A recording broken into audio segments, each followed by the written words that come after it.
What is up, guys? Welcome to Amazon Happy Hour. I have my good friend Jamison here. Michaela, it won't be joining us today. She has something to do. So it is me and Jamison. What's going on, man? Not too much, man. Chilling. How you doing today, brother? I'm doing awesome. Thanks so much for making the time. Definitely, brother. Definitely excited to do this for sure. Hell yeah. If you guys just drop your name, where you're from in the chat. If you have any questions from Jameson, he's a big toy seller. He does over 7 figures. So we'll get into what else he is up to. You want to give kind of your background? Yeah, man. Definitely, man. Yeah, I've been selling on Amazon now for about 9 years. And I've done eBay and stuff like that part time prior to that, on and off, and similar story as far as how I built a business and stuff like that. Um, and I actually started getting into Amazon because honestly, I couldn't find a job anywhere. Nobody would hire me. Won't dive too much into it, but my last like real job, I was a waiter at Buffalo Wild Wings. I worked there for almost 5 years, and I worked there part time, and I ended up getting addicted to pain pills. You know, kind of just getting high on the weekends for fun, and then it kind of slowly grew into a problem over about a year, and then it just became a full blown problem. And pretty much over a span of a few years, I lost everything. I got fired from my job, evicted from my apartment. I went to rehab four or five times, and I would go to rehab, get sober, stay sober for a couple of weeks, a month, and then I would go back to it. And finally, the last time before I went to rehab, I pretty much just like burned every bridge I had and just kind of hit rock bottom. I was breaking into houses. I was stealing from family. After I got evicted from my apartments, I moved back in with my mom and ended up getting kicked out of there and leaving because I took some money from her so I could go buy pills and pretty much burnt every bridge that I had. And I had no choice but to get sober. And it basically was get sober or end up die, basically, overdose and die. So I got sober, I got clean, and then for a few years I was pretty much just a loser playing World of Warcraft in my basement and not working, and honestly just living a miserable existence. And I slowly started selling on eBay, and then I moved to Nashville, and over a couple year period, I was trying to find jobs, applying at pretty much every middle of the mall job, you know, Zoomies and all the shoe stores and lids and stuff like that. And I even went down and I started applying at like Target, and then even applied for a job at Walmart. Got 2 interviews at Walmart, never called me back. And my very last job that I applied for, it was at the Fossil store in the Opry Mills Mall in Nashville, Tennessee. I had 2 interviews there, and then they never called me back. And that pretty much just like mentally just broke me in a different way than the drugs and everything. And I knew I was unemployable. And at the time, I was doing eBay, kind of grinding on eBay to pay for tuna and 99-cent spaghetti, sleeping on my friend's floor in Nashville. So I really didn't have any overhead as far as like bills and stuff. I think I had a cell phone. I didn't have insurance on my car. I couldn't afford it. And then just I was sleeping on his floor for free. And then I pretty much just had food, to pay for. So it didn't take. So at that time, I think I was making $300-400 a month profit on eBay. Nothing crazy, enough just to kind of reinvest back into inventory, going to garage sales, Goodwills, kind of similar come up story like a lot of Amazon and eBay sellers. And eventually I found Amazon, and I started that, and it didn't go well. At first I was buying a lot of bad stuff, and back then there wasn't a lot of YouTube videos, and there was no course. There was nothing back then, and when I started doing Amazon, like I didn't even know other people were resellers. Like it was just something I got into, on and off for many, many years. And like one day I was like, I wonder if there's like other people that do this. Like I was on and off doing it for like 6, 7, 8 years. And I'm like, I wonder if there's other people out there that are doing this thing too. And I like went on Facebook, I think, and like was typed in reseller groups, and there was like tons of groups with like thousands of people, and I'm like, holy, like it was mind blowing. I didn't know other people were doing this. And so like I jumped into some of the free Facebook groups and stuff like that, and I found Amazon, and I would go in the Amazon groups and I would ask questions because I was stuck, trying to do my first shipment and like not knowing how to do anything. And, there were no YouTube videos and stuff like that. And, I was asking questions in these groups, and I got a lot of, I don't say I got a lot of negative feedback, but like just the negative stuff sticks out. People were jerks. People were not helpful at all. I was even putting in the post, like, I will pay you for your time. Coach me. I will give you money. Show me what I got to do. And it was just like, people were really big jerks. Facebook group. It's like, just jerk stuff. And it was just like absolute jerks. And that went on for months, where it was like on and off dealing with that crap. And I was like, you know what? I'm going to freaking learn how to do this. And I'm going to do this, and I'm going to help people. And I had a huge resentment towards those jerks that were rude to me. And, I made it like a special goal to be nice to people and treat people, like actually help people. And, thankfully I stuck with it, and I grinded from, couple $100 I think I started Amazon with, and, grinded at it for many, many years. And I had tons of setbacks and tons of just issues, family issues. When I would start building up, my Amazon payouts were getting to be 2,000 every 2 weeks, which was absolutely the most money I'd ever really seen. And, I would have family issues where people would be asking to borrow money and stuff. And I was sharing a bank account with a family member. It was in their name because I couldn't get a bank account in my own name just because of all the drugs and write all the bad checks I wrote and all the just, the silly stuff I did with my credit. So creditors were after me. So I had to keep my money, private. So I was sharing a bank account with a family member, and they had a gambling problem. So they would go, this was, 10 years ago when you could go to the casino and, take out money out of the ATM and not actually have the money in your bank account. So they would do that and lose, and then my payouts would go into the bank account. Well, who had to pay all those overdraft fees and all those negatives? Me. So it kept knocking me down, and I would build back up and get knocked back down. And it was a really, really tough grind, having to deal with that. And I'd have, family member hit me up to pay their rent and stuff oh, I'm going to get evicted tomorrow if you don't pay my rent, and then I would do it. And boom, there's $1,600 gone, and they would knock me back down. And it just, everything in the world got in my way to succeed at this. And, thankfully I learned my lesson from helping people and helping family when, because your whole life you're taught oh, they're family. You gotta have their back. And it's when they're detriment to you, growing, you got to cut that family member off, those family members off, regardless of who they are. And I did that. I had cut off everybody from my life, everybody. And I just grinded for a couple of years, slowly got into the Amazon community, Green Room with Steve and all those guys. And, slowly became friends with all these people. And, fast forward to where we're at now. Community is amazing. Literally, I'd say 99% of my friends are resellers now. And, thankfully I stuck with it. And this year for 2023, I'm on pace to do about 1.5 million in sales on Amazon. So it's been a crazy grind, definitely. Yeah, no, that's awesome. And yeah, I think that's a big thing that a lot of people don't realize. When you're just yeah, I was doing 300 or 400 on eBay, that's a big deal for most people. An extra $300 or $400, that's a lot of money. Kind of the circles rerun around, it's a little different, but to just start to make 300 or 400, I know I was pumped. I sold a bunch, made $5 for the free. I was thrilled. So it's it's just a really, awesome experiment. And I think you just have to keep going. And you said, there's just so many bad things that happen to you. I know your entire story, and it's just damn, you just have to keep going, and it's going to be a lot of bad stuff that's going to happen along the way. This person says, I need to be ungated in toys and groceries. Please help. You want this one, or you're the toy expert? Yeah, it's on Amazon has made it a lot easier the last year or 2 years to get ungated.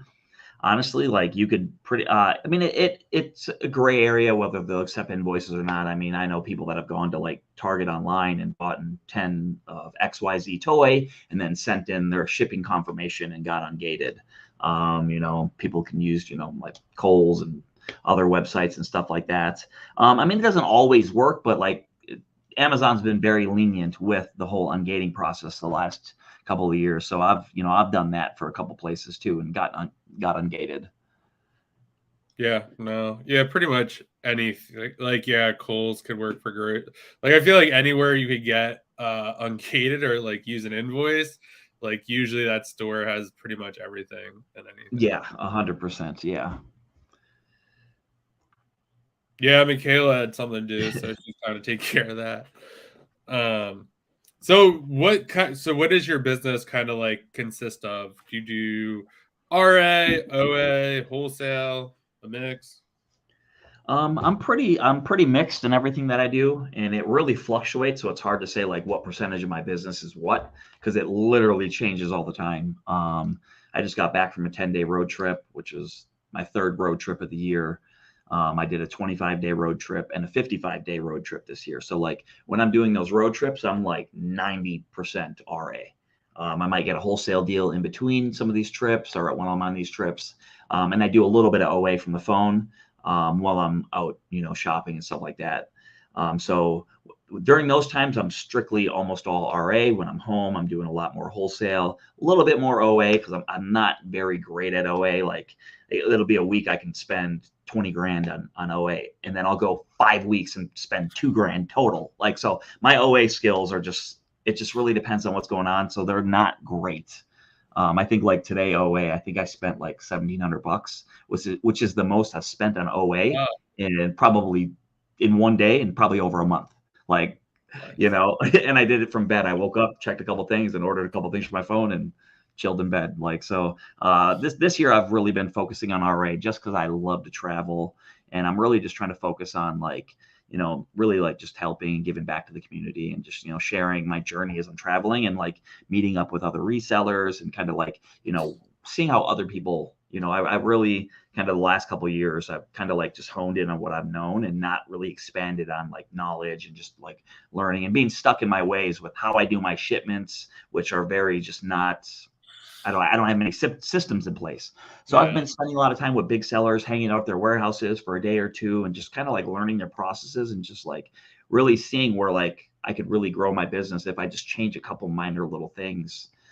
So I've been, just trying to travel a lot this year and just really just hang out and build relationships with my friends and see my friends and shop with friends and learn. And it's been a blessing definitely this year, focusing on the RA and that. Yeah, I think that's like a really big thing that a lot of people don't talk about. I feel like sometimes people like get to a certain level where I know I've joined a course before and someone's like, "What are you doing in the course?" It's like, gotta learn like new stuff. Like, I mean, like I'm doing good, but like I need to like learn more stuff or like sharpen the skills. Or I feel like Rakin does a really good job of that, where he just asks like these really like insightful like questions. And it's just like, oh, like he's just like a lifelong learner, and it's just like so cool to see when he's doing stuff like that. Oh, looks like FBA Michaela's in the house.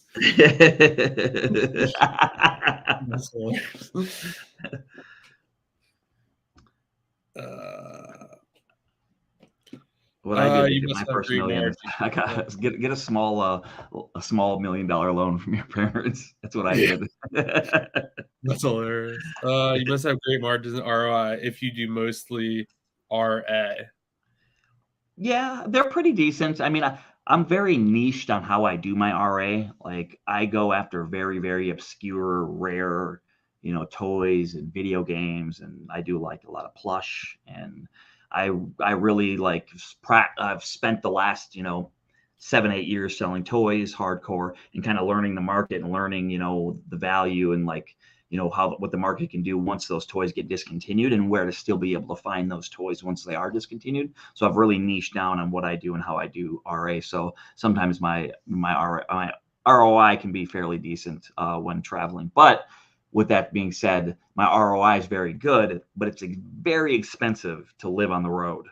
Like traveling and doing RA for, let's say, like a month, like that could run me gosh, just being on the road, I don't know, $10,000 to $12,000 just in costs as far as hotels, food, gas, That's all that true. stuff. So it gets very expensive being on the road. So you need the high ROI to like, balance it out. So like, I'm sure if I was really good at, doing OA, I could probably do better staying home, maybe, or probably similar. But I really love just learning and just traveling, and I love being able to hang out with other resellers. So like, I get the value from there, and I love the thrill of the hunts. Like, I've been doing this 9 years, and I get so excited when I go into a new store and find really rare items that have been sitting on the shelves for years. Like, to me, there's no price tag on that, like the joy that I get from doing that. So I love doing that.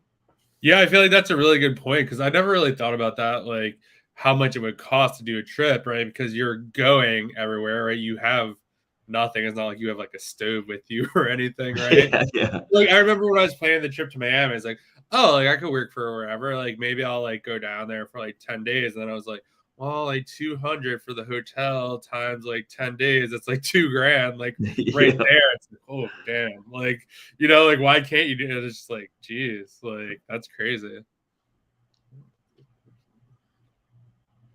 Um, so yeah, that is really cool. Yeah, Michaela will be back next Friday. Awesome, Great awesome. story. What software do you use? So right now I'm definitely, that's something I got to do, is level up my software game. I'm an old man, and I'm a stubborn old man when it comes to that. I still use the Amazon Seller app to scan, and it's obviously one of the worst apps to scan, and it's probably a mixture of just being stuck in my ways, but too, like, I just like the picture that pops up on the Amazon Seller app when you're scanning a toy, because with toys, there's so much variation with a toy. Like, you could have like one Barbie doll that looks identical to the next Barbie doll, but like, say her lipstick is purple with some glitter, and it's a different thing. So like, so that I just like the pictures for that. So that's the only reason why I still use that, because the scanning ability on that, it's like freaking takes, Yeah. 7-8 seconds to get it in. It's like I little had pixels. Yeah, Like, it's horrible. It's horrible. I do have Scoutify, and then also I do have Scan Easy, which I've been starting to use more because I've been doing a lot of small and light. So I like that because it factors in the small and light. It lets you know if it's hazmat or not, and then it lets you know all the fees for small and light. So I've been using that for my scanning app. Also, the scanning function, that's not very good. And then I use Inventory Lab like a lot of other people, and then my repricer, I use Seller Snap, which is a game changer. Absolutely best repricer on the planet, but has a hefty price tag. So that's pretty much all I'm using for software. Obviously, Keepa, and I'm definitely, when I settle down more at home, I'm definitely going to get more into Scan Power and Box, and being able to do unlisted shipments and being able to do buy lists. So that way, when I'm out in the store, I can scan, add it all to a buy list, and that way, when I get home, I can upload it to Inventory Lab, and then my shipment is done after just labeling things. It really speeds up the process. I have a lot of friends that are doing, 3 to 8 million a year that do that with their Amazon businesses. They literally use Box and Scan Power, and they do buy lists while they're out doing RA shipments, or when their shoppers are out doing RA shipments. They're literally doing the shipment as they're shopping and buying it, putting in the buy cost, and doing the SKU and everything, and putting it into a batch, and then just uploading it to Inventory Lab when they get home. wow, I've never even heard. Well, I don't do much. Absolute game changer. Absolute game changer That sounds for like an for absolute growth. game changer. Like, yeah, Wow. I spent some time with a buddy in Atlanta, and I've never been to someone's warehouse who had it so honed in.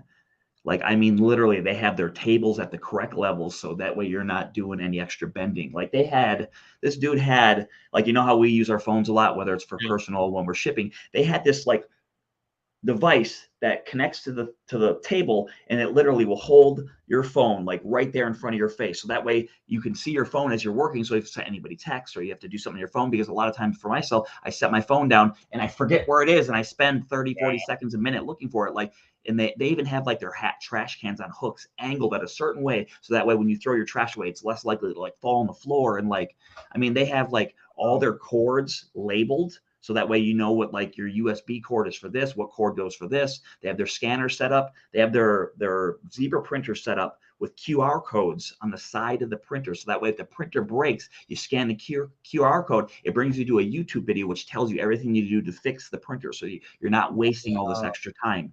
And then he also has his is label printer set up for when he prints labels, it peels the sticker for you. How many seconds or hours we could spend, in a week peeling stickers to have it already peeled for you? I mean, the way they had it dialed in was absolutely mind blowing. And they have all their shelving all set up with like pictures of all the items and like the dimensions all added up. So it can tell you, all right, this is how many items fit in this dimensional box. So that way, when they go to ship it in, like, I mean, it was mind blowing. And so like, I definitely, he was amazing, and he gave me one of his Zebra printers, and so I'm going to set that up where my thing is peeling labels for me now as I go. So it's been a game changer for sure.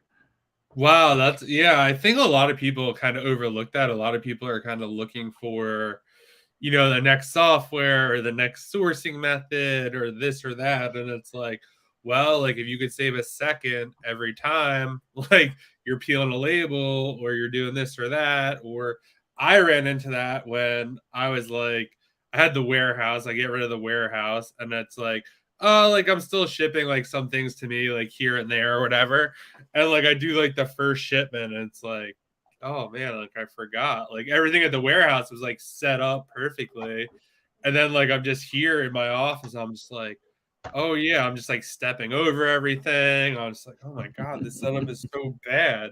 And I'm just like, I just really have to do mostly like prep center until like we're moving in like 2 months. So I was like, until then, I was like, it has to be all prep because like it took like it took like an hour, it took like 3 hours. And I was like, Exactly. Yeah. that's 2 hours. I could have been sourcing or like doing something Mm-hmm. else or whatever. But yeah. You guys have any questions, drop them in the chat. So you do a lot of like seasonal and sometimes like rare opportunities. How do you handle cash flow? Or are you just independently So wealthy?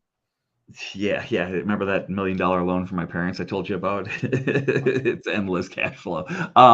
Honestly, I'm not great with cash flow. I mean, thankfully I have, the Spark card and the Plum card that helps out when cash flow is low. I have definitely made a lot of huge mistakes this year with spending. I get a little crazy and I get excited, and like the majority of my money will end up going into wholesale, and sometimes I'll overbuy and I'll be like, oh, blah, blah, blah, I'll make up for it. Or like, oh, they're like, oh, yeah, we're like 6 weeks out. And I'm like, oh, okay, I can figure out where to get 10 grand in 6 weeks. I'll be fine. And like last ASD, I like had gone there with no intentions to really spend anything, maybe 5, 10K. And then I ended up spending like 50K.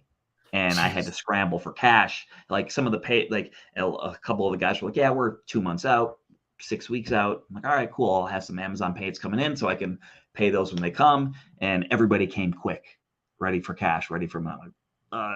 Like it. So I had to scramble. I had to like, okay, put this one on this 0% APR credit card. Okay, I had another, zero. I had a couple 0 APR credit cards on hand for backups, and I used them. And then I'm like, crap, I have no cash left. So all right, let's hit the road. I went out on, on a 25-day road trip and just hustled and grinded and just like shopped. I ended up renting a Penske. I'm like, you know what? I'm going to rent a Penske. I literally shopped for 3 weeks straight, every single day, no days off, just boom, boom, boom, boom, boom, morning to night. Literally loaded up the Penske like 75%, got back, and then spent 7-8 days straight, morning to night, shipping it all out. And then thankfully, like that kind of helped for cash flow. And then just things were rolling, things are selling, sales are up, we're moving things are burning and turning. And so I'm definitely trying to, definitely learn. Like, I'm always learning and trying to grow and learn from my mistakes so I don't make them next time, or the mistakes are not as severe. Like I kind of like learn a little bit. So I'm definitely, trying to learn how to just do, better my cash flow and, learn in that area for sure. Yeah, no, that's always like tough too, because yeah, even like Q4 could be like, I feel like everything gets like earlier and earlier now. It's like, you have to start buying in like September, October for like Q4, and it's like that stuff's not going to sell for a little bit, right? Like you need like stuff in between or in the middle that's going to fly like really quickly. I kind of got caught up with that like earlier in the year too, where it was just like I was buying like this awesome stuff, but like Amazon was taking like 6 to 8 weeks to check it in, and then like after listings look a lot different after like 6 weeks, 8 weeks. Seriously. Like, you don't know. Seriously. And it's just like, oh man, like trying to get rid of that stuff. And then like you got to wait for the payout, or even if you get daily payouts. It's just like, could be a nightmare. Mm-hmm. Most definitely. Yeah. So what does your day to day look like? Day-to-days are pretty all over. Because this year I have been traveling a lot more and doing a lot more sourcing from the road. I literally just got home from a 10-day sourcing trip. So like during that trip, it's like, basically kind of get up if I'm going to drive to a destination or if I'm going to shop. Anywhere, if I'm traveling from city to city, I'll drive anywhere from 3 to 6 hours a day and then stop every little bit and hit stores if I'm traveling. Sometimes if I'm in a big city, I'll stay for a few days and get a home base like an Airbnb or hotel, and then I'll kind of circle out every day and shop and then ship and stuff like that before I go back home and stuff. And so it really varies. Like when I'm at home, it's, it depends on how long I'm home for. Sometimes I'm only home for a couple of days. Sometimes I'm home for a week. So like, yeah, this weekend it's just like personal family stuff, hang out, have fun. I literally got home yesterday, plopped on the bed, put on a show, ordered Uber Eats and just chilled. And today is running errands and it's just like, it's been very chill in between just because I've been working so hard on these trips that Yeah. like when I'm home for a week, I don't do a lot. I might ship a little bit, but it's like really chill and relax and, kind of just have my me time because I do try to balance working hard on my business, working hard on myself, and then also like just having enough time just to chill and relax. Yeah, no, that's always hard because I feel like, well, especially with OA, like you could do it like 24/7. Like if you Yeah. really decided to do that. And yeah, I do like that too. Like I want to like experiment a little more with like just spending really heavy, like on like hmm 2 or 3 days. It doesn't always work out that way. And then like Yeah. having the rest of the week to just like kind of hang out or whatever. Cause sometimes you could source like almost all day and find like hardly anything. And hmm like it's not because you're a bad sourcer, it's just like the car's just Yeah. not your way that day, or it's not worth forcing anything or whatever. Um, but yeah, it's always kind of a balance. So how would you say you try to like balance it? So like I would almost assume that'd be like pretty hard, like you're on the road to like kind of stay like consistent or with the gym or eating healthy or whatever. How do you kind of handle that? Um, so this year, say beginning of January, I started to do like my own version of intermittent fasting. So I've gotten really good and I've stuck with it for the past like pretty much almost every day this year. So I'm down like 25 pounds on the year. Wow, that's So like awesome. thank you. Yeah. So health wise, like I'm doing really good. I'm losing weight. I juice a lot from the road. I drink crap ton of water. I'm drinking 50 to 100 ounces of water a day. I'm juicing 1 to 3 times a day. So like I'll get up in the morning and I'll literally go all day just water, coffee, juice, good juice like beets, carrots, kale, greens and stuff like that. And then I'll eat like once a day and I'll just eat like a big meal and like kind of pig out. And so that's so I've been really focusing on health. And then like which I love traveling and doing road trips and stuff is because I can listen to audiobooks or podcasts while I'm Mm. driving. So like I get hours and hours and hours every single day of knowledge and learning. And like so like I'm really trying to focus on it. So like I get like I'm drinking water while I'm driving, drinking my juice, and like I'm getting pot. So it's like I'm getting just good stuff from every angle as I'm going. And so I really try to just like really push that. And then hotels and stuff when they have gyms and stuff like that usually and stuff like that.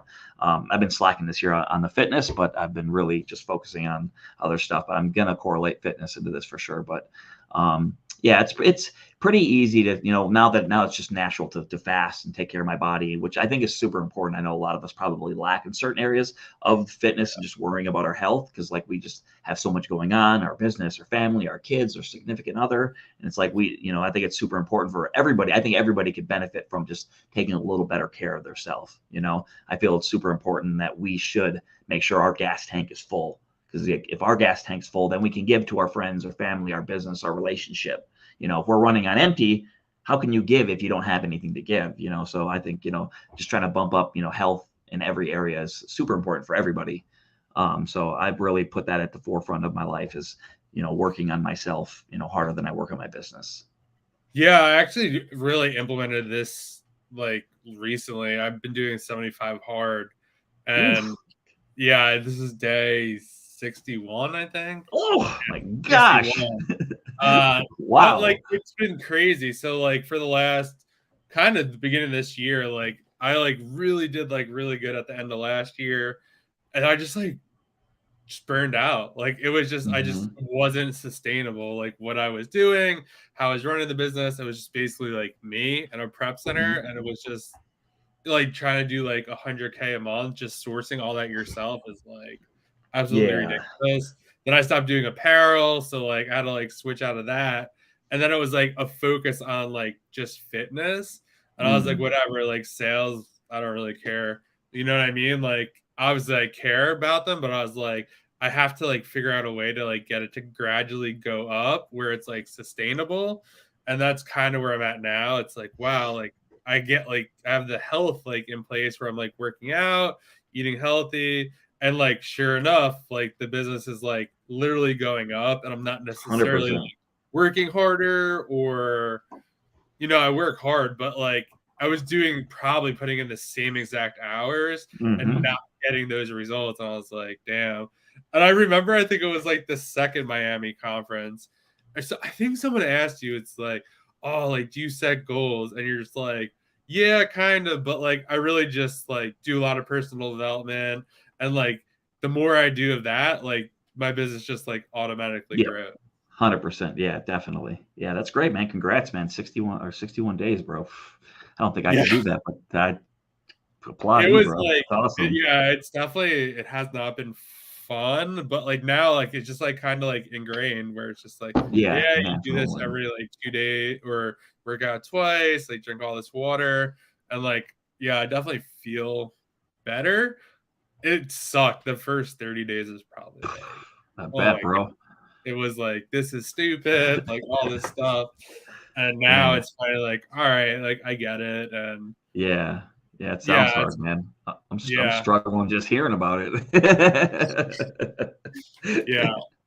But so definitely health is definitely like important and definitely like 100%. way overlooked.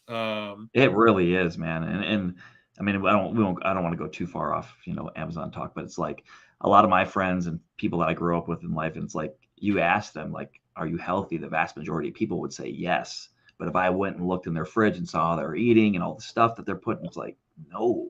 Like just because there's a piece of lettuce, in your it's like freaking brown. 17 patty cheeseburger, it doesn't mean you're healthy, Right.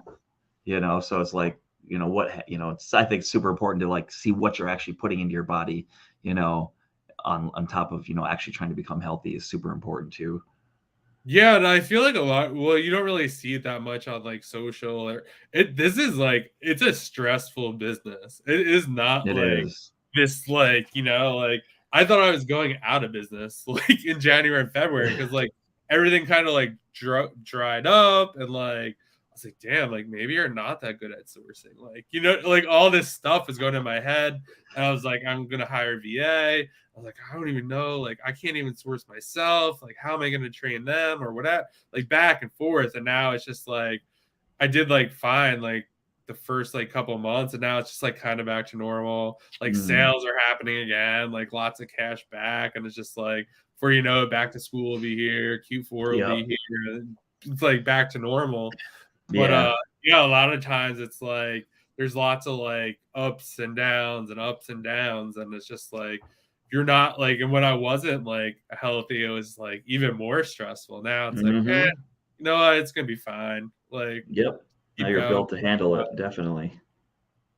Yeah, if you guys have questions, drop them in the chat. Guys are very quiet today. But yeah, what else is going on?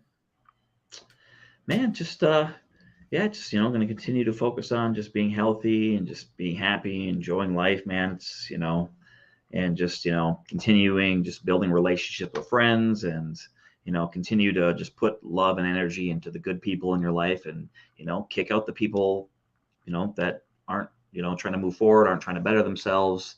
I mean, my life, I have a strict rule. I'm drama free. Like, don't bring drama to me. Don't bring BS to me. I don't want to hear it.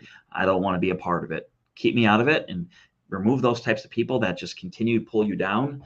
And, just continue to just, love on the people that show you, that are trying to, do better. And just, I love being around people that are work hard and, same thing, all my Amazon friends are all about, growth and just like trying to move forward. And it doesn't even matter at like what pace you move forward, as long as you're putting in somewhat of an effort to try to move forward, and you're not, we're not going to get it all in one day. Like it's a lifetime of work. I feel it's important to like continue to grow in a lifetime, like when I do my everything with, if I'm doing something with fitness or learning or, health, like I try to do things that I can sustain for a lifetime.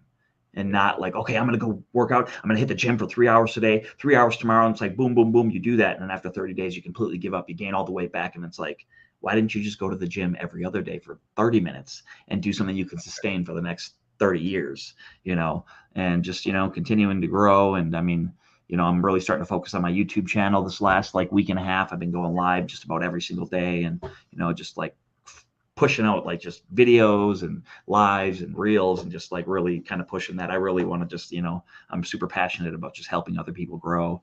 Not even necessarily in Amazon, like it's cool too, but like just really like I want to help teach people how to become happy and healthy and just like internally be happy and healthy and just build confidence and like build self-love and stuff like that. So I've been doing a lot of stuff like that in my off time when I'm not doing Amazon, and continue to grow the business. And honestly, the business naturally keeps growing because I keep pumping stuff into myself, pumping stuff up into other people, and then the business will naturally just grow better and better. And I'm like you said, I'm not necessarily putting more hours in. Sometimes I am, I'll go for a few weeks spurt where I'm just like boom, boom, boom, boom, boom. But then I can come home and I can take a whole week off if I want to. And so to me, that's balanced enough. I'm not like killing myself, and I'm doing healthy, positive things while I'm doing those things. And, just traveling, and, I want to start filming videos for YouTube while I travel and stuff like that. And just, something I learned from Tony Robbins, if you guys know who he is the secret to living is giving. And so like my life has more purpose when I'm giving back and I'm helping people. And like, I, am more complete and like happy personally, which then it's a butterfly effect. Boom. Then more things grow and more things, and you attract better things, you attract deals, and, Amazon opportunities, always fall into my lap because I'm always out there helping people and, just like really making sure everybody's like moving forward, and I hold my friends accountable, and, just, that's like what it's all about too. And like, Kingpin, what's up, brother? How you doing, man? Yeah, I've definitely noticed that too. Like I basically just stopped making content because like I just had to focus on like the Amazon business, and like I was oh man, like I kind of missed like that feedback of like, helping other people, or just kind of like, oh, thanks so much that the video like really helped, or like, interviewing other people, like kind of getting like their like perspective. I think a lot of that could be like missed. Like, going to an event like Miami, we both spoke there. We're both going to Kansas City to speak. And it's just like the energy you get from like events like that is just crazy, because there's like, I mean, for me, there's really no one that I'm hanging out with, like where I live, like daily or weekly, or doing what I'm doing, or even understands like what is going on or what I'm trying to do. It's just that people like have a job, they don't like it or whatever. And it's like, I can't really relate to that either because I don't have that. And yeah, it's just super interesting. And yeah, having like a network of people is definitely super important. Yeah, it really is. It really is.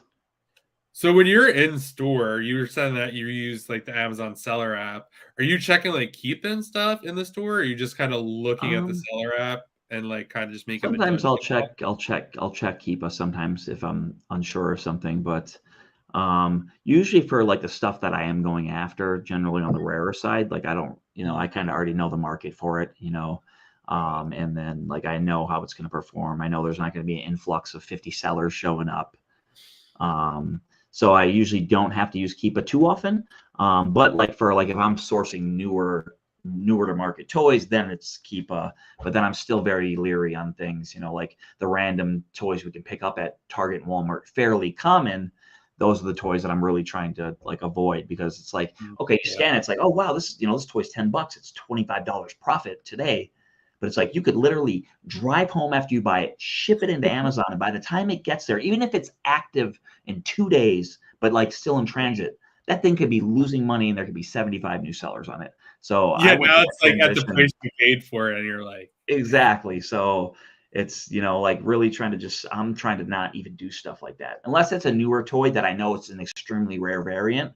Like I yeah. do a lot of Go-Jitsu toys, and like, they always have one rare in the case. And so like that, I'm sourcing those because I know those are going to hold their value because they're limited. There's like, they're like a 1 in 12 per box. So I know there's not a ton of, product out there, and the demand for those are a lot higher than the other ones because they're so rare, and the price, so like stuff like that. I try to go after stuff where it's like, I don't have to freaking bust my hump just to make 8% or lose 25%, Yeah. And I've kind of like realized that today. I was like kind of every once in a while, like I'll plug my store into like Keepa or like Selleramp and kind of like look and be like to see if it's changing. Like now it was like pretty much a ton of apparel. Now it's like, I don't know, less than 10% or whatever. But I was just kind of like looking and I was just like, wow. And I don't know if you ever use Selleramp, but like they have like a Google button in there, and like you could just hit like Google and it like, does the Google search or whatever. And it was just like when I was doing it on some, like the product popped up right away. I was like, damn, like those are like, I can't do that anymore because like Yeah, if it's that easy to find, then like that's what someone's gonna do. And so I exactly. noticed like some of my best sellers, like when you do like hit the button or whatever, like it doesn't come up for like when I'm paying for it, or like the source doesn't come up. And I was like, all right, like it just like literally happened like 2 hours before this. And I was like, all right, like that's kind of the new game plan. Like I can find it like that. Like it's a no-go for me, like kind of moving forward. Give me 30 seconds. Someone's at the door real quick. 1 second. I'll go If to the rest. Sorry, brother. you guys have questions, drop them in the chat. Toys. If you guys have Q4 questions, drop those. Jamison does sell a ton of toys.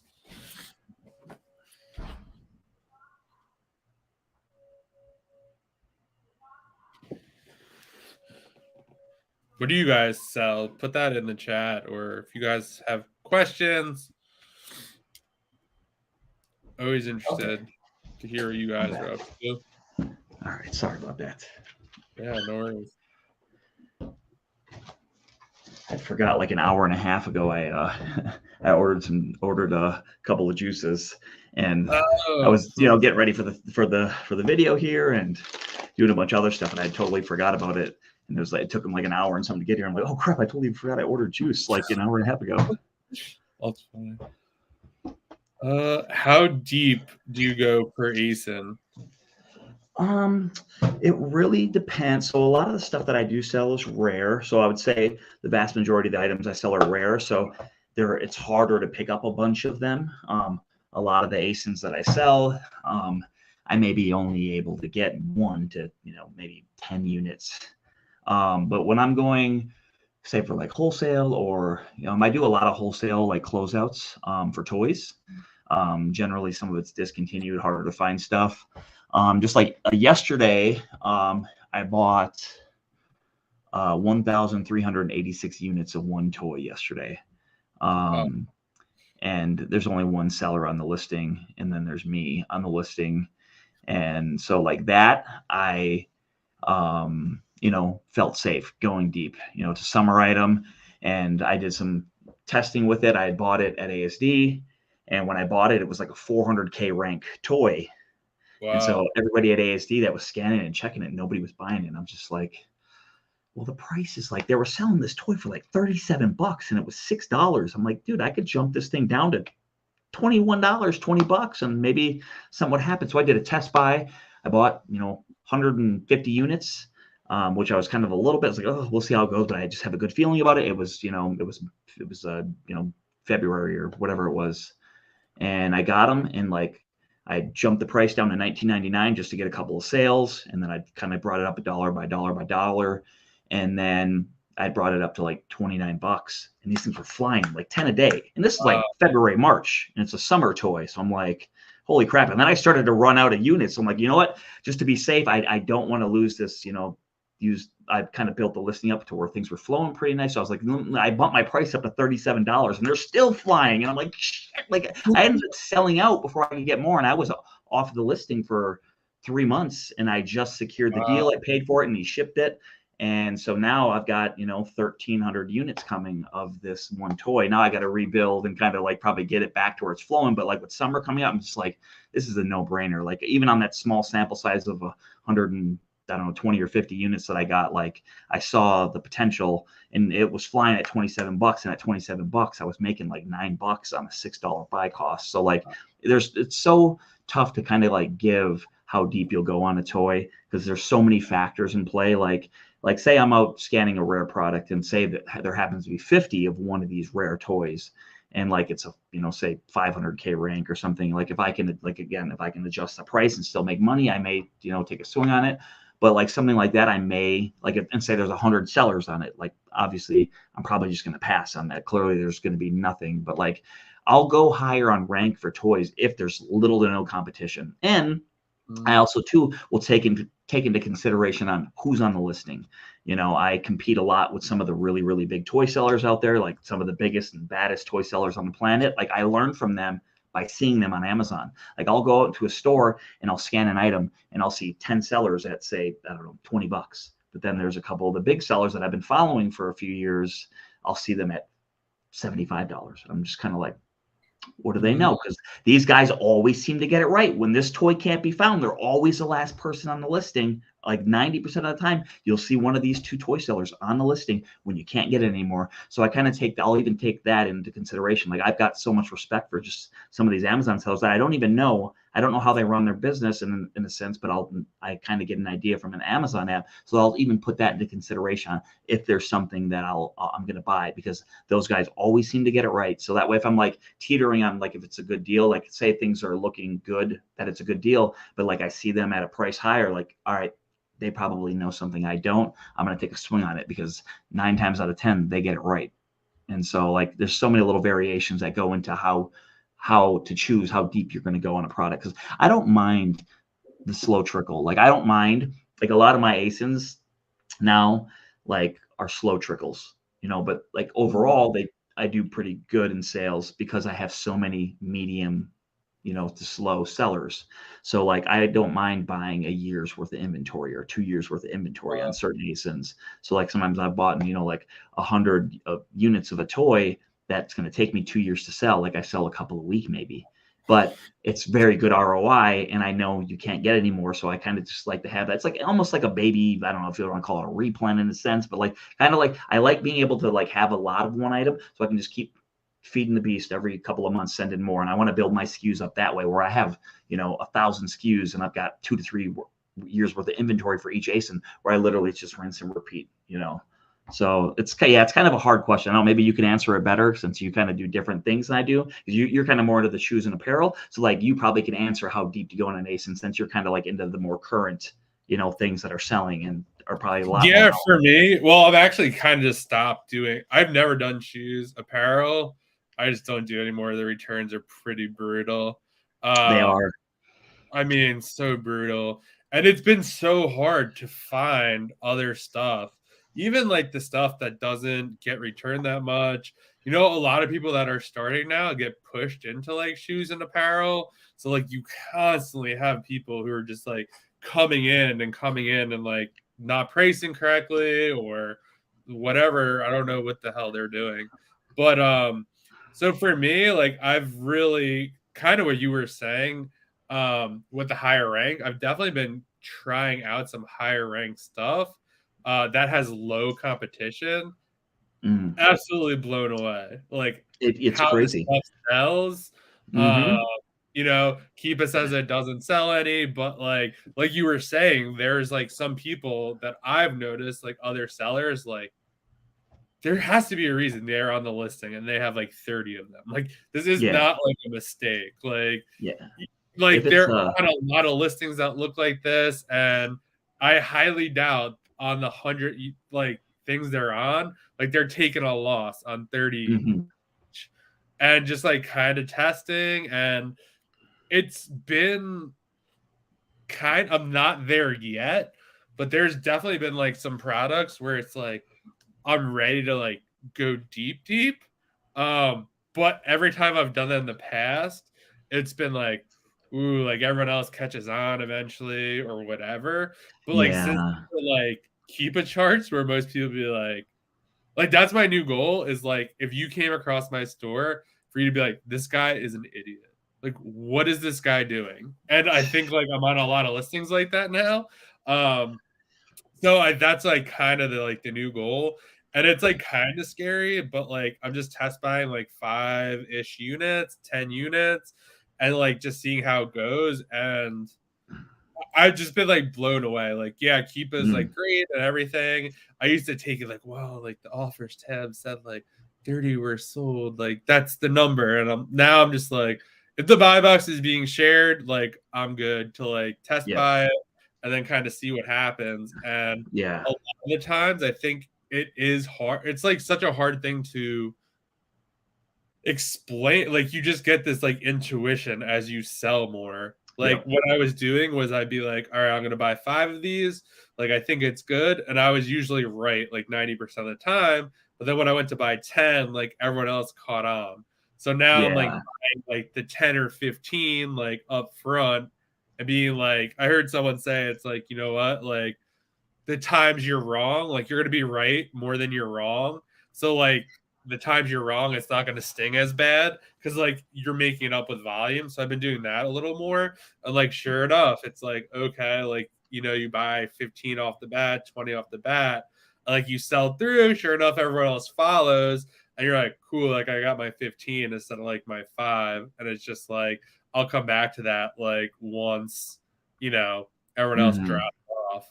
Yeah. And that's what I wanted to add to the kind of thing that you said. You check the sellers that are a little bit higher. Like generally, I'm not taking any. I don't say input, but like if this I see sellers that are selling it way higher that got 20 feedback, like I'm not. That doesn't even matter to me. Like if I see the sellers that are maybe double or triple the price of what everyone's at, and they've got 50,000 feedback, those are the sellers that I pay attention to. And when you keep seeing those sellers year after year after year on these listings and they're priced way higher, then it's like the light bulb goes off. Okay, what do they know? And then I may start researching. Is there a movie coming out for this toy? Is this line getting pulled from the shelves? Did the company get sued because they did this and now they can't make it anymore? The prices, all these, gears start spinning because these guys get it right, 9 times out of 10. So like that's, one little thing that, it's good for you to learn from is pay attention to the sellers that are crushing it. Yeah, I've got like, oh man, so many Lego sets where I'm like, damn it, like, like I got this one wrong. And, like everyone hops on the listing, and I was like, damn, I just like, all right, like time to like let it go or whatever. And then sure enough, like 2 or 3 weeks later, like they're getting like $20 more. I'm just, Yeah. just like held out. Like it's like I don't know. Yeah, Like it's tough to time it. like you Yeah. might as well held on for another 2 weeks. Yeah, it's tough to sometimes time it, but like when I do sell stuff, like I always don't time it when to sell. Like if I can buy a $20 Lego and I'm making like $8-9, obviously we can't see the future if I'm going to be able to make $18 in 2 weeks. But it's like I always, try to remind myself, like you can't go broke making a profit, Yeah. 100%. So you sell older toys that are hard to find? Yes, I would say the majority of the things I sell are really hard to find. I stick to a lot of local toy shops. When I'm traveling, I've got an extremely big list of local toy shops in all the cities and states. And I work with some local toy shops, very small chains where they may only have 10 stores in the United States, and stuff like that. And I'm really just kind of focusing on that and, just going to stores that I know will still carry toys that are 2, 3, 4 years old. Like, I don't do this as much anymore, but when I used to travel a lot and stuff like that, like if I were staying in a place for a few days, sometimes I would go to the grocery store and get food and stuff. Like I've found really rare toys in grocery stores, like because almost every grocery store will have a few shelves of toys, some old some Legos, some action figures, some Hot Wheels cars. Like run through your local grocery store when you're grocery shopping, like and just start scanning stuff, and like you'd be surprised at how like sometimes old toys will sit at the grocery store for years because no one's going to the store for a Lego set. Like they'll be driving by like, oh, little Timmy needs a freaking Lego for his birthday. Let me buy this. Like that's the people that are buying toys at grocery stores. Nobody's going there to look for specific toys. So like I've scored really well at grocery stores, you know, through my travels and stuff like that. And like also too, you know, like just other random video game shops, just a one-off video game shop. You're driving down the street, like, oh, let me go check it out. And, you know, it takes a lot of work to learn the process and learn what's good and learn what people are going after and stuff. Like, you know, you can find really good used video games. You can flip for huge margins. You can find new video games, you know, you can flip for huge margins and stuff like that. So it's like, it's a mixture of that and, you know, doing the right research. Like, you know, there's a video game I'm selling now that I knew a couple of years ago that this company went out of business, but this video game, they're still all over the shelves, and I scooped up a bunch of them, and I kind of like waited it out a little bit, and sure enough, you know, the supply of games dried up, and then boom, I'm selling this game for $100 now. You can't get it, you know. So it's like just like, you know, researching like, you know, different video game companies, like smaller ones, like, you know, because like those are the companies that will either sometimes come out with like very limited releases in games because they're a smaller company, or they don't last very long in the business. So maybe they go out of business, but that game had a huge following, so people will like, there's video games I've bought in for, you know, $10-15 that I've sold for $250, you know, because I did the work, I did the research over the years. And then, you know, so that way you kind of niche down and go after, so that way you don't have that competition on Amazon. I mean, you could probably do that with, you know, rare shoes and stuff like that and other different, you know, categories. I know the health and beauty, you know, category, I mean, I'm not good at it. It's one I don't understand, but I know tons of sellers that are just crushing the rare discontinued stuff. I mean, freaking making 500% ROI on an old deodorant that I paid $2 for, or, you know, like when you can get a certain lotion for $10 and you're selling it for $150. Like I see people posting on Instagram. It's like, man, like, see, that's a market I want to learn, because, you know, so there's always opportunity for us. Definitely. Yeah, no, there definitely always is. And it's just like, yeah, once you kind of, I think that's like a lot of people like to talk about like outsourcing and doing all this other stuff. But I feel like for like what you're doing, like I'm sure you go into one of these toy stores and like you just start to see stuff from like a year. You're boom, boom. But like if you're not doing it, it's like, like what is this? Or like you just build that knowledge base. And I feel like that's what a lot of people don't get. They're like, well, how do you like source like $10,000 in a day? It's like you don't. You spend like 2 or 3 years, like, you know, buying Yes. $200 at a time, and then like when the opportunity comes, or you're like ready to go because like Yeah. you know what to look for, or like what to buy, or like what happened last time, and then it just makes it like real easy. Michaela is taking a break today, so she'll be back next week. How do you do anything for back to school? Do I?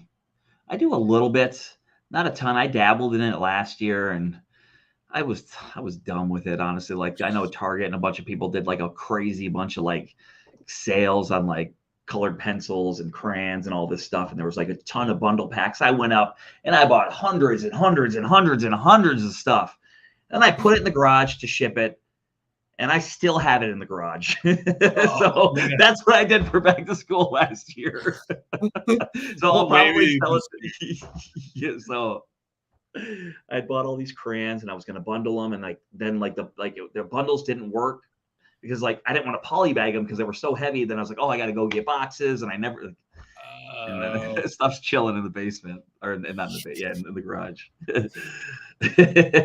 Yeah, back to school should be interesting. Apparel's like usually pretty good. Anything that people are buying, you know, for kids, or I don't know about backpacks. Supposedly people are getting like lots of safety claims on backpacks. That's like going around where like, I don't know what, there are a lot of Nike backpacks. So like, I don't know if that'll be a thing this year or what. Why did you choose toys over other categories? It's kind of happened naturally. I started doing eBay, you know, doing video games. A buddy of mine was selling video games, and toys was like, you know, one of the easier categories. I guess it was just more relatable, just, you know, I grew up playing with, you know, action figures and toys. So I kind of knew what was popular, and it kind of just naturally developed into, doing toys and video games. I started with, flipping, Nintendo 64 games, Super Nintendo games, buying up big bundles on Craigslist. When I first started doing eBay, this was back when you could actually buy off of eBay and reflip on eBay is what I started doing. So I did eBay to eBay flips back in the day. Course dropping soon. No, I'm kidding. So my very first eBay flip that I ever did, I opened up my eBay store, and then when I first opened up eBay store, they gave me like a coupon for like, I don't know, it was like 25% off your first purchase. And I started, my friend was like, this is kind of how you find deals. Okay. Basically, if someone's selling 10 video games, you go and you look up each video game one at a time and see what you'll net at the cheapest price. And back then on eBay, you could sell a game for a penny, but then do $5 shipping. And, after shipping, you would net $2.50. So like even on the crappy games that nobody wants, you could still pocket $2, which would help lower your buy costs for the good games. And so I had found this lot. It was like 100 video games that were asking, I don't know, like $1,000 for it or something, $1,200. And so I did the buy it now, gave them an offer. I think I sent them an offer of like 800. They accepted it, and then I used my coupon for like the 25% off. So I got these 100 games like dirt cheap, and I went through and I got the games. And now to be able to make a little bit extra money on these games over the next guy is I bought this cleaner where you clean the contacts of the video game with a Q-tip and this cleaner. And I went through and I cleaned them all. I wiped them all down with like a Clorox wipe and, dusted them off, took really good pictures. And I could guarantee, because if you buy a Nintendo game, if you ever played the Nintendo, you put the Nintendo game in, sometimes it blinks, it doesn't work, right? You had to blow in the cartridge. Well, I went through and cleaned all the contacts on these games, so I guaranteed the game to work every time, so I could charge a couple more dollars, $2-3 more per game, because I guaranteed to work. And a lot of times you have to deal with the blinking issue. And so I went through and I flipped, and it was just like, wow, like I did really good on my first thing. So I kept doing that over and over and over, along with going to garage sales, doing Craigslist and stuff like that, buying out people's things. And then like right after that, I fell into another good deal where some guy, a college student in Mankato, Minnesota. I drove from St. Paul to Mankato, which was a couple-hour drive, and I bought this guy's few hundred Super Nintendo game collection. And I just kind of like learned the ropes from there, and kind of slowly fell into toys and games. And so I always just had like a passion, love for toys and video games. Long answer, but sorry, it kind of went off. Yeah, no, I mean, I think that's like how most of the things like I always suggest when people start, it's like, well, what do you like to do? Because obviously you have like an inclination, or like you shop at certain stores, or you buy certain things or whatever, and like you just know like things that other people don't. I definitely highly recommend like start with stuff you're familiar with, and I just happen to be familiar with video games and toys. Advice for using Keepa Product Finder, any useful methods you would be willing to share? Do you use Keepa Product Finder? I have a little bit in the past. Like a couple of years ago, I was really heavy into that. Like, and during like the pandemic and stuff like that, I was doing a lot with that, with toys and so a little bit of beauty stuff. For pretty much my whole Keepa extents thing, where I get my Keepa alerts now, is pretty much all these rare toys and video games that I find. I literally will add a Keepa alert on every single one that I find. And 90% of the time, I'm never going to get a Keepa alert. But it's to the point where it's halfway consistent, where every couple of months I'll get like Amazon will come in stock on this really rare toy that no one's had for 2 years. So like this is 3 days ago, I was on my trip, I was driving and actually had to pull over. Amazon came in stock on a Lego. They hadn't been in stock in over 2 years, and they came in stock at $9.99, and the lowest FBA was $60. And I went through and I bought. I think that they'd only gotten like 4 or 5 units in or whatever, but I bought them, and then boom, and then I got them, and then it's like cool, like So like I go through, if I'm out finding Legos, rare toys, rare video games, I just set a Keep alert. It takes you 10 seconds to add a Keep alert, and maybe one day Amazon will come in stock. And I've scored really big. During the pandemic, I had bought like $10,000 worth of one SKU. Amazon came in stock on a rare old LOL toy that I'd put the Keep alert on like 2 years prior. And I just said it because you just never know when that jackpot is going to come. They came in stock with like 80 or 90 units. I scooped up every single one of them and reflipped them for like triple, So it's like that's what I do with Keepa a lot. Is like, so my Keepa alerts are semi-fairly rare toys when they do pop up. And that's kind of what I've been focusing on a lot more, just because it's fun. And then you get super excited. Like when you see something pop up, you're like, oh my gosh, this hasn't been in stock. Like, and it's like you drop what you're doing, you go and grab it, and so. Yeah, I feel like that's like, yeah, like a lot of this stuff, like you said, it takes like 1 second to like set up or whatever. And it's like a lot of people don't take that second, but like or they do it 30 times and like they don't, nothing happens, and you said, oh, like 2 years later, and like 2 years later, like everyone else has forgotten about it, and like you're gonna be the only guy on there because Yep. like obviously it's not in the stores, and like some warehouse worker probably found like an Amazon seller's like box, and they're like, we'll Yeah. just sell it for ourselves. Yeah. And then another, also too, one more quick little tip too. So when I'm doing all these Keepa alerts and I'm setting stuff, all these Keepa alerts, a lot of times I'll do this while I'm watching a movie or I'm watching a YouTube video. So that way I'm just chilling, relaxing for a couple hours. So that way it's like I'm enjoying myself, but I'm still working. And I'll go and set these Keepa alerts. And then if you scroll down a little bit on the Amazon page, it'll say people who bought this also bought this, and this. And then I'll click each one. I'll open up a new tab for each one. I'll look at the Keepa charts and kind of go through there. And then also, too, once you click open up the new chart for that toy, people who bought this also bought this, and this. And I've gotten down so many rabbit holes of toys and brands and learning what will get discontinued, what will be rare, and which this has allowed me to get into another thing I love to do is long-term hold on toys. And a lot of people will focus on Lego, which I do Lego too, but also I do a lot of other toys long-term holds. There are so many untouched brands that you could make money on if you bought them now and hold them for 6 months or a year. You could flip for, a few 100% ROI. And there's a lot of toy brands out there that do really well long-term that have a huge cult following that once they stop making that toy, that'll go up in value. And a lot of my things I'll buy from Amazon and then I'll hold out for 6 months, sometimes a year. If things don't go good, sometimes a year and a half. And then I'll flip them and, usually I can make pretty good money on that. So it's like, there's so many different avenues to like crush with Keepa and learn. So try that, like people who bought this also bought this, and this, and you'll be surprised at what rabbit holes you can go down and how you can make money doing that. Yeah, there's just so many brands and different, like today I was looking at some stuff and kind of doing the same thing you were talking about. I'm like, never even heard of this brand. And then like kind of digging a little deeper. And it's like it's hard because it's like I have other stuff to do, but it's like, let's just like search for like a little bit. And then before you know it's like an hour.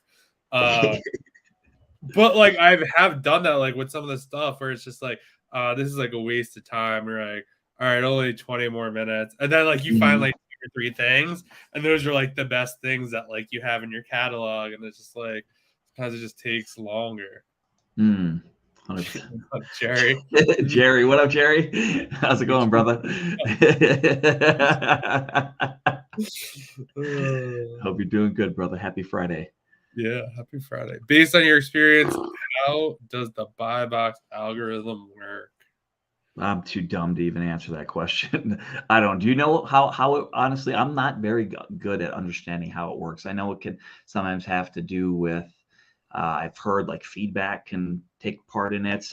Because it's like there's some listings where I sell, like I'll do a lot of group buys with a handful of other people. And there'll be some listings where my other two friends on the listing it'll be like, 60-40 buy box, 0 for me. Makes no sense. And there's other listings where it's like 99% me, and then my other 2 friends 1 and 1 or something like that. So it's like I'm not smart enough to understand how the buy box works, but it baffles me how it works sometimes. I don't know. Maybe you're better with it, John. There. I mean, like you said, I feel like feedback supposedly plays a role. Your price plays a role. A lot of people say location plays a role, but like, I've heard that too. Yeah, I mean, you can't really control that, right? You send it to Amazon. Yeah. You send it to your warehouse, it gets checked in, and then like they send it like across the United States. I've heard too, like sometimes stock levels may play a role if you have deeper stock, or like even how long you've been in stock for. Because there's been times where it's like I'm crushing a listing and I sell out, and then like I come back and it's like they don't even care about me anymore. They kick me to the curb. So sorry, I couldn't be better answering that. To determine that, and I mean, I don't know. Yeah, sometimes you just get lucky, other times not so much. Do you do Amazon to Amazon? Yeah, I do a decent amount of Amazon to Amazon flips from time to time, for sure. Yes, sir. Yes, sir. Do you guys drop any last questions? Beyblade. Yep. See, that's really a toy brand right there. that you can make money on long term if you know what you're doing. So Beyblade is a toy brand, and it's actually a brand that I do flip. Then sometimes I do long term holds on this brand, and it's just a toy where it's like you put a little spinner in it, and the little thing spins around, and you bang into the other freaking Beyblade spinner thing. And it's a toy brand that has a cult following. It's been around for tons of years, and it's like kids love collecting them, different colors, different variations. Like sometimes like some will have more rare colors than others, and it's like when those things get discontinued, some of these things can fetch, like a $5 spinner can fetch $50-$60. Wow. So I've found really rare ones on my trips, and I know like each series, I don't know if each series variation that comes out, they'll have different packaging. So like I know what all that rare old packaging looks like, and I know 9 times out of 10 the older ones are going to do really well. And every time I find the old ones, who do I see on the listings? The same 3 gigantic toy sellers that are always on the listings, freaking hoarding all the freaking supply, and they're just sitting on thousands of units crushing it. Wow. I've never even heard of that brand. For those like big toys, do they have like brick and mortar too? Most of What's them? that? The Amazon sellers? I think a couple of them do. I've heard that they've got like some sort of brick and mortar stores. I think they all might. Honestly, all the few that I followed for years, I've heard that they've got brick and mortars and retail type stores like that. Probably because they get better wholesale type deals with having the storefront, is my guess, or something. Probably. Boom. See, yeah, exactly. Yeah, the toys can crush if you know what to look for, or I'm not very good at timing the market, like when that toy is going to be discontinued. Like even like with a Lego, it's like, okay, this Lego's retired today. We're not going to produce anymore. Probably not. We may, but we may not. You could still go out and buy them all today, but like you still can end up holding those things for 2 years, upwards of 2 years. It's like, but some Legos they could go discontinued today, retired today. And then it's 6 months. It's like, boom, like, whoa. Like, so it's like, I'm not great with Lego. I have a couple of friends that are Lego geniuses, and they kind of like school me a little bit to like what to look for, how to do it. And they sometimes be like, yo, we're out buying these. We just bought 1,000 of these. All right, cool. Let me get a few, myself, because I trust you because you guys are good at this. But yeah, that's like one of the biggest benefits too of like having a network. Like if you like send me something, like I'm just like, whatever, I'm just gonna buy it. Like I trust that he knows what he's doing, and I'm just gonna buy it. And one thing too, it's good is definitely Lego can definitely be hard to time. Oh, for sure. And it's like when you are the last seller standing, you can dictate what the market's going to pay. If it was selling for $10 and like you see the last few sellers sell it for 60, like you could probably get $100 for it, or something like that. Like, because if they want to replace, sometimes like, someone will have this cool rare toy and whatever, they lose it, it breaks, they want to replace it. They want that exact one. So they will pay up for it in certain situations where you can freaking dictate what the market's going to pay. And then obviously, because the thing is, you can't pick a price today and then raise it later if it sells, but you can always come down on it if it doesn't move. Yeah, I think that's like one of the big like kind of takeaways from like Amazon or like anything like collectible or just weird stuff. Like some people they might not be like rich, but like in certain situations there's no budget. Right? Like if you're a Lego collector, like you might eat like ramen all day, but like you'll spend like $1,000 on a Lego set and like you're good with that. I mean, I've definitely seen like $1,200 Lego sets. I'm like, it's like crazy. And like, I like for a pillow. Yes. Like, all right, like that's pretty crazy.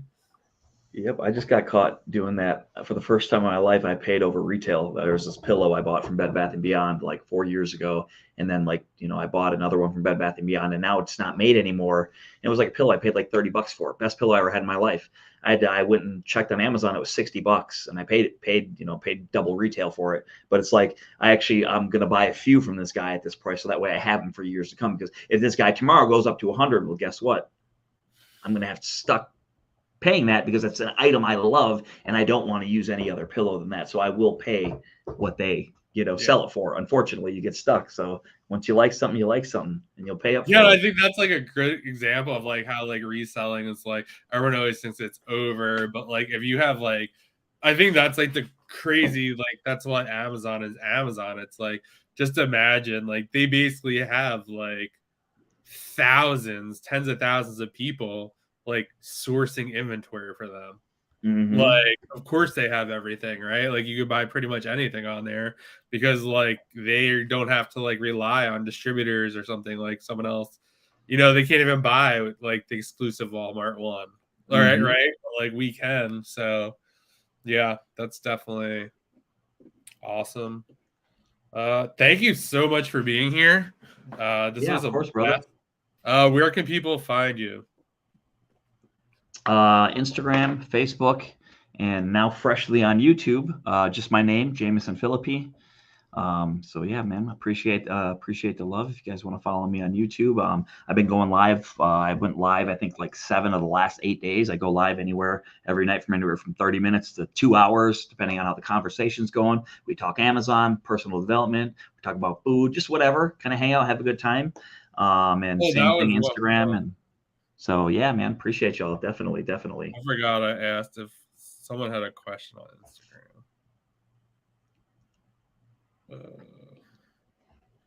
Best pizza spot in your travels.